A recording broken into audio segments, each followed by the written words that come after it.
And I think many Slovenian debate instructors share something with me when Bojana says do something, kind of do it. But she means well. I think you have to start by, and she does well. And Slovenia is an amazing debating country. An amazing debating country. There are, what, 1.9 million people about in Slovenia? You know that in the last few World Schools Debating Championships, Slovenia has defeated the USA every time they meet. Every time. Right? And that's big. And we're like that. We're a pretty big country. We're, what, 150 times bigger than Slovenia? And you would have defeated us in football at the World Cup that last time if there hadn't been that terrible foul that wasn't called. You know, Bojana reminded me of that. That's the guy. That's the guy who did it. So really, it's quite an amazing debating country. I think it's already having a lot of effects in Slovenia that I can see just in the 10 years since I've been coming here. And I expect the effects to be really huge in the future. So you as teachers are involved in creating a new Slovenia. A Slovenia of people who are going to be more active, more critical thinking, better at business, better at everything. Maybe not being better at avoiding arguments, but you know, they're going to think critically and speak up. And I think that that's fabulous. And I've been so impressed by the Slovenian teachers I've had the pleasure of working with. Okay? You know, you're supposed to say nice things about the audience before you talk to them. But I sincerely believe this. Well, you have to start, if you're going to organize a debate program, and I'm just going to start and give some introduction to that. And then I'm going to just stop, and we have a guest who's going to talk to you about how debate clubs are organized in the U.S. And then we're going to go back to me talking. And then we have another guest that's going to come in and talk about how debating is organized in Singapore. So you just get a different idea that you're part of a global family. Debate is growing explosively everywhere. I was just in Armenia, and they're so excited about debate there. There are a tiny number of countries now that don't have debate. Let's see. Iran, North Korea, Cuba. Cuba says they have debate, but they won't allow both sides of the topic to be debated. They just want one side, but they still call it debate. It's very strange. And Iran is calling for a debate between civilizations, which would be great. Okay, let's have it. Well, let's have it. And I'm working on it. Right now, not at this very moment, I have projects that I'm trying to get to debate with Iranians. I want to take Farsi-speaking American students to Iran to debate whatever they want in their own language. We'll see how that works out. But anyway, you need to learn where you are. And every school is different. Every community is different. Some countries are more homogeneous than others. Slovenia is a fairly homogeneous country. But nevertheless, you know, schools in different parts of the country are different. And the cities are different. And each school in my studies has its own school culture. For those of you who have moved from one school to another, you may have experienced that the culture in the school is a little different. So you kind of need to learn where you are. Right? You also need to learn what other people are doing. And I think that's why this meeting is a good chance to do that, to find out what other people are doing and how they're doing it. I know, for example, that there's a lot of interest in trying to create a separate debating class, right, in school. And this is actually done quite a bit in America. So, you know, you need to see how that is done, etc. But learning how other people do stuff. And I think that, and I'm going to cite the book a lot, because when you have the PDF, there are a lot of links in the book, and you just click on them in the text and it will take you there right away.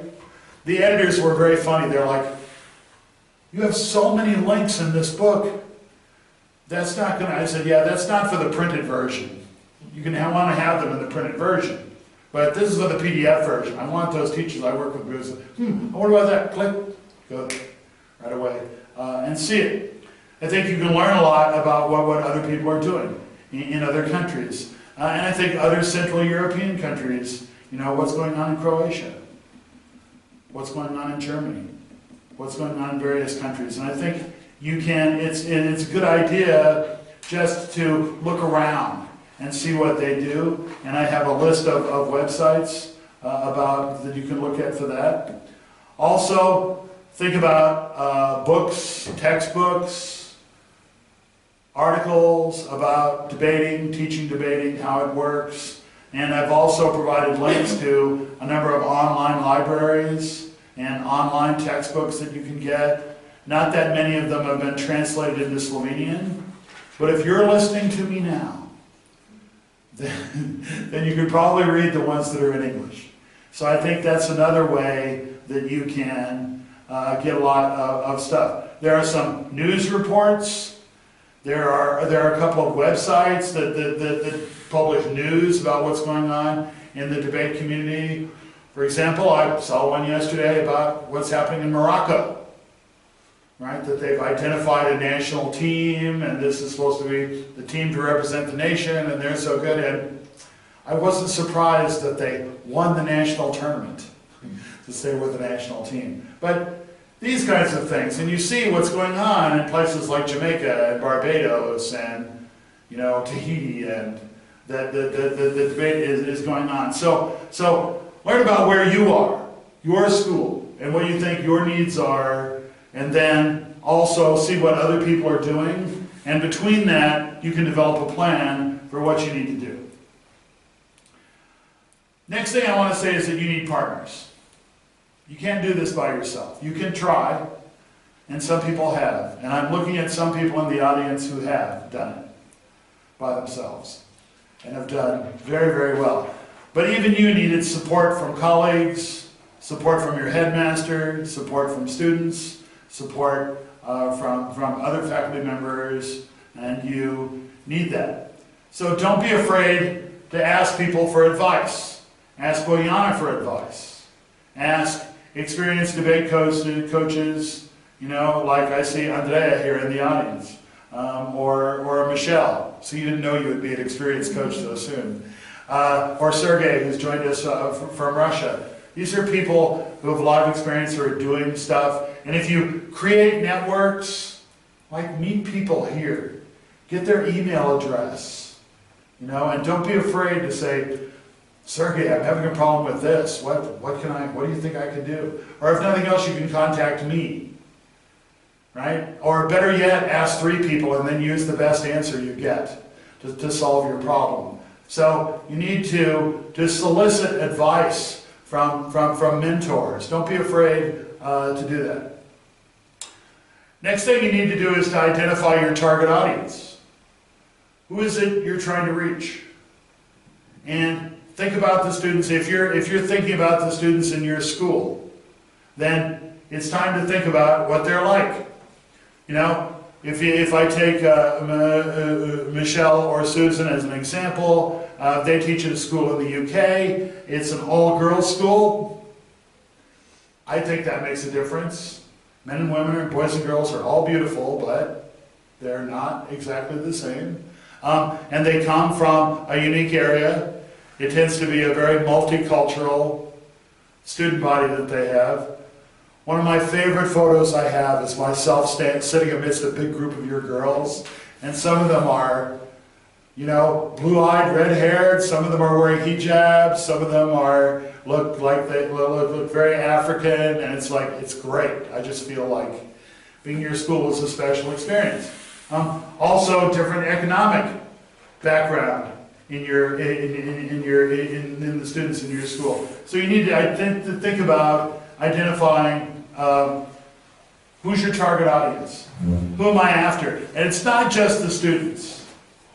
Other people are your target audience too. Who in the community might be interested in debate? Are there service organizations? Are there parent organizations?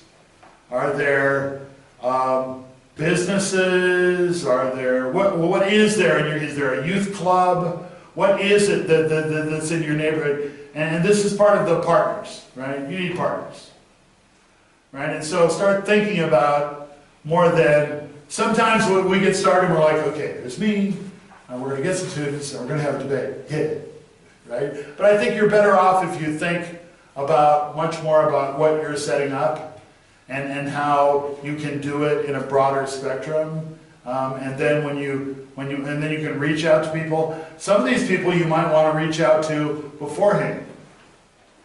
One of the most important people you can reach out to is a colleague in the school. Now, you may not be paid extra to do this, and you have a busy life. You have students, you have papers to grade, you have a personal life, you need to have fun, you need to do all of that. So it's really nice if you can have a colleague who might, and you don't want to say, hey, I want to give half this work to you. You know, I think you bring them along slowly. You know, well, we're going to have a debate meeting with students. Would you be interested in seeing how that's going? Or can I ask you questions? Or, you know, get your advice on things? Or, you know, and that sort of things. Because one thing that happens is when they see when the light goes on in the heads of some of these students and when their voices come out and they start commenting, they're like, hey, I like this. This is good. Because let's face it, teachers probably didn't enter this profession to get rich. You probably entered this profession because you like working with young people. Right? So don't be afraid to use that in attracting some other people, and then you may be able to get that other colleague more involved. Let's say you're going to take your students to 4 debate tournaments a year, and then the nationals. Right? And so maybe you have a lot of students, so it's good to have 2 teachers come on this short trip. Or maybe you can divide the trip up, right? You take this one and I'll take this one. And so this can be very useful. In my book, I refer to these kind of people because I'm just not talking about schools. I'm also talking about creating debate operations in youth clubs and churches and universities. So I call these people central organizers. These are main partners for you to actually do the debate stuff. And it would be nice to bring your headmaster on board. Some of you say principal, some of you say headmaster. What do they say in London? Head teacher. Head teacher, there we go. Right? In USA we say principal. And here's my advice on this. You consult with them, you tell them, there's this great thing, debating, and I want to expose our students to that. And, okay, here's what they don't want to hear. I need 3,000 euros. No. Right? I need extra pay. No. Here's my experience in all these things. Do a little bit. Show that it's great. Show that you deserve resources, and they just might come. Right? But if you go in and say, I need this before I do anything, you'll get nothing. Right? But if you go in and say, with nothing, I have done this, that's good. Now, with a little bit, we could do more. Right? And there's a lot that they can do for you that's not money. There's a lot that your headmaster, there's a lot that everyone can do for you that's not money. And let's face it, money is not easy to get.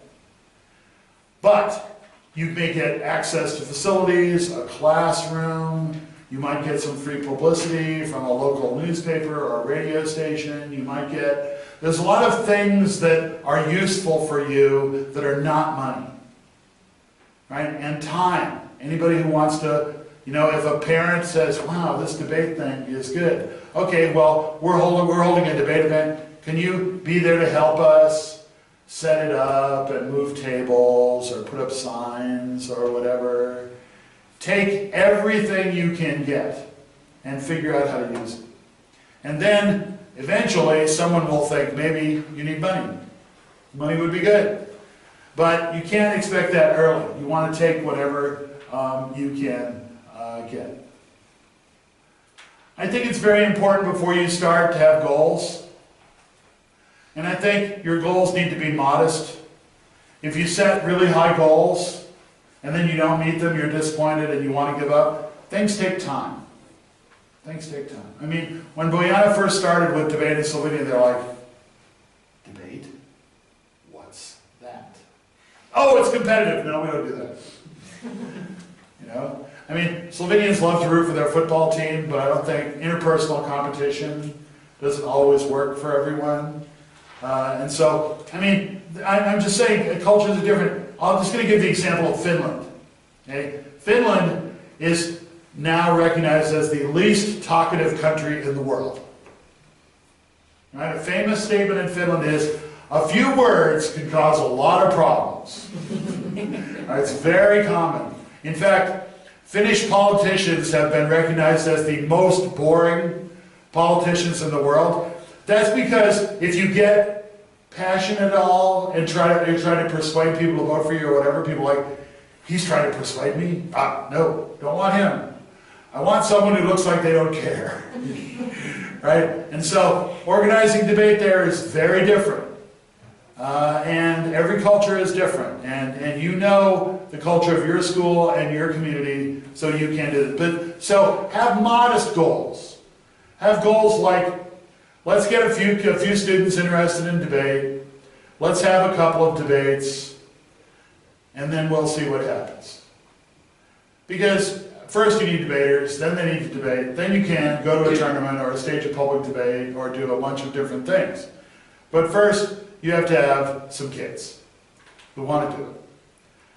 And we'll talk about recruiting them in a few minutes. But set your goals fairly low. And then when you do better than your goals, it makes yourself feel good. Now, I want to say this about you and your efforts. We all need positive feedback. Oh, you're doing a good job. Wow, this is good work that you're doing. You don't always get it. You have to learn to do it for yourself. You have to learn to say for yourself, this thing I did, that was good. That was really good. I did a good job. That was good. If you wait for other people to motivate you, it may not happen. Sometimes, if what you're doing is really good, and I've seen this happen in a number of schools, other teachers don't like it. Oh, you're now the cool teacher, right? Because you do this cool thing. And hey, I used to be the cool teacher, I'm not anymore, and why are they looking good? And so there's a problem. I think a lot of people will encourage you and say it's good, but don't stand around waiting for people to tell you you're doing a good job. You need to be your own best critic. I could have done this better, and but this, I did well. I'm doing good. And reward yourself at little times. That one student who's afraid to speak, speaks for the first time, yeah, right. It's a big moment. That's a huge moment. One of the most important moments in our educational experience with our students is when they find their voice. They tell themselves, I can speak, I can speak reasonably well without embarrassing myself, I have something to say, and other people are interested in listening. That's a powerful thing to bring to a student.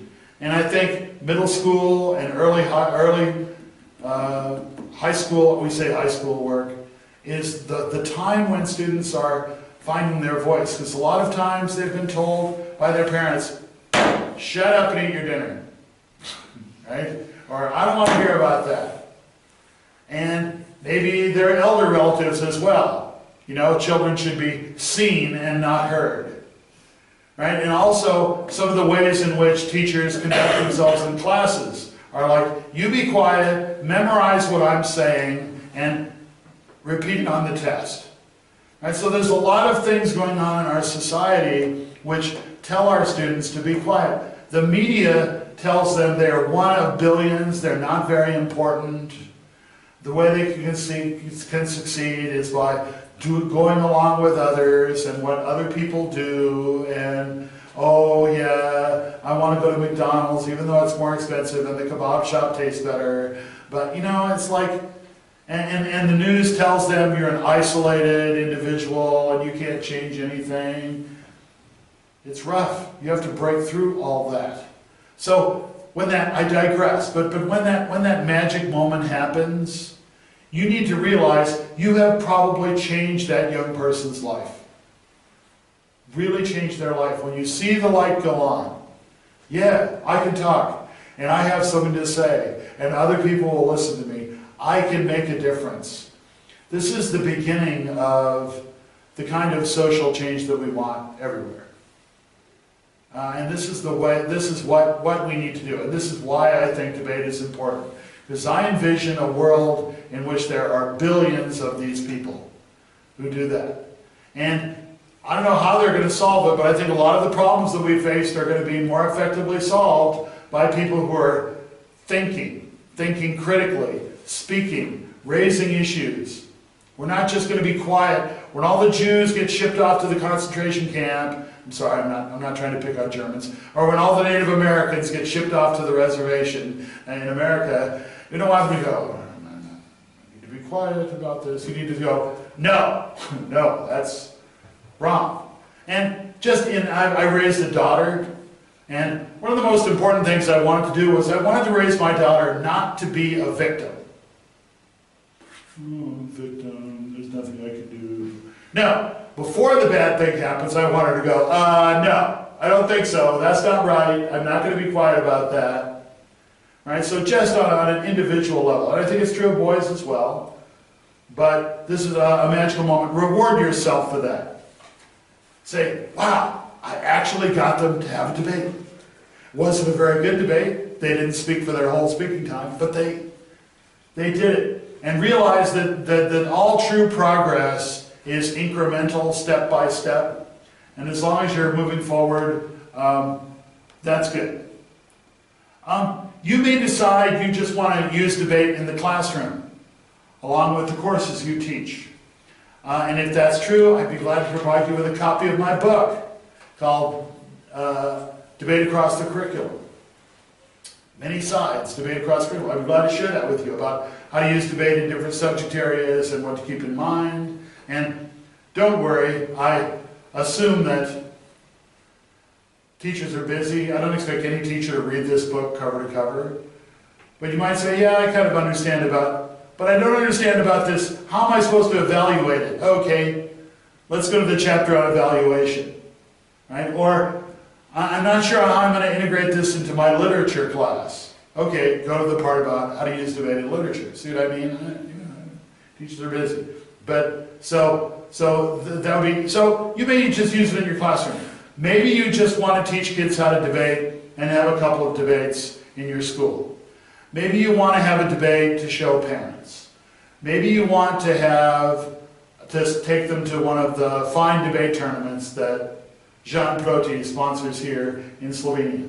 Maybe you want to go a little farther and take them to a faraway, distant land like Zagreb to a debate tournament, right? Of which there are, they exist and they're accessible.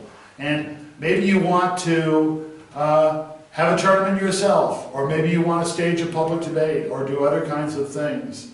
But you have these goals and you decide what you want to do. Don't try to do things too fast.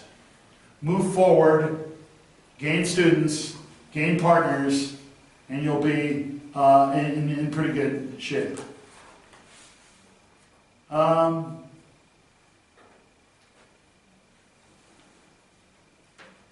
Having a debate is a very active process. Students don't join debate because they want to hear you lecture. That's not. They want to do something active. That doesn't mean that at your first meeting you get them, okay, I want you to stand up and make an 8-minute speech about we should abolish homework. They might be excited about that topic, but by the way, I know that Andrea, weren't you the one who staged the debate about we should abolish homework? And it was students versus teachers. That was Simona's? Okay. That was yours, and I understand that went great. So the students were saying don't abolish homework, and the teachers were saying abolish homework. You can debate about, you don't have to debate about, EU policy towards immigration. You can debate about really simple things, and things that interest students. So you can start in these various different ways, and we'll talk about that. Okay, so now you've sort of thought about what you're going to do. Where are you? What are other people doing? Who can I get to help me? What kind of students am I looking at? What kind of partners am I looking at? And I think you need to do this kind of thinking before you move on to the next thing. And one more thing I want to say is I think it's good to have timelines. You have a timeline. Right? Well, in this 6 weeks, I would like to get some kids interested in debate. And in the next 6 weeks, maybe I would like to get them coming to some trainings. And maybe at the end of a certain period of time, we'll have our first debate. And maybe at the end of 12 weeks, we can have a debate and actually invite someone else to see it. Don't be afraid to invite your headmaster or other teachers to see one. They're always impressed. Boyana is such a strict critic that she's like, that debate wasn't very good. And then the sponsors and the headmasters and the members of parliament were like, wow, that was great. Because we have fairly high standards for what a debate is. But they think, young people are only good for causing trouble and stealing hubcaps and, loitering around. And all of a sudden when you see people do a good thing, as well, don't be afraid to let parents see a debate. I mean, once a parent sees their student speaking in a debate, they're yours. That parent belongs to you. They're like, oh my goodness. There's something special about seeing that person give a speech, and that child is the combination of you and the person you love the most. Oh my. Right? That's really, and are you being manipulative and trying to, yeah, we have a goal. We're trying to get debate. And parents can be important. But have timelines. See what I mean? That don't expect to do everything. Think about what comes in sequence and what goes on. Now, what I'm going to talk about next is recruitment and getting students. But before that, I want to introduce someone we're very lucky to have with us. His name is Aaron Timmons. He teaches at the Green Hill School right outside of Dallas, Texas. He's one of my fellow coaches for Team USA for World Schools Debating Championship. How many national titles do you have, Aaron? I've been very fortunate. See how modest he is? You know the number? I've had a lot of successful students. See, yeah, so. Don't be so shy before you get established. But after you're established, then you can be modest. That's good. Okay, I'll just say that Aaron was named debate coach of the century in America for the 20th century. And look how young he is. So Aaron, if you could step forward and replace me in the seat. I kept it warm for you. I'm sure you did. It's one thing I can do.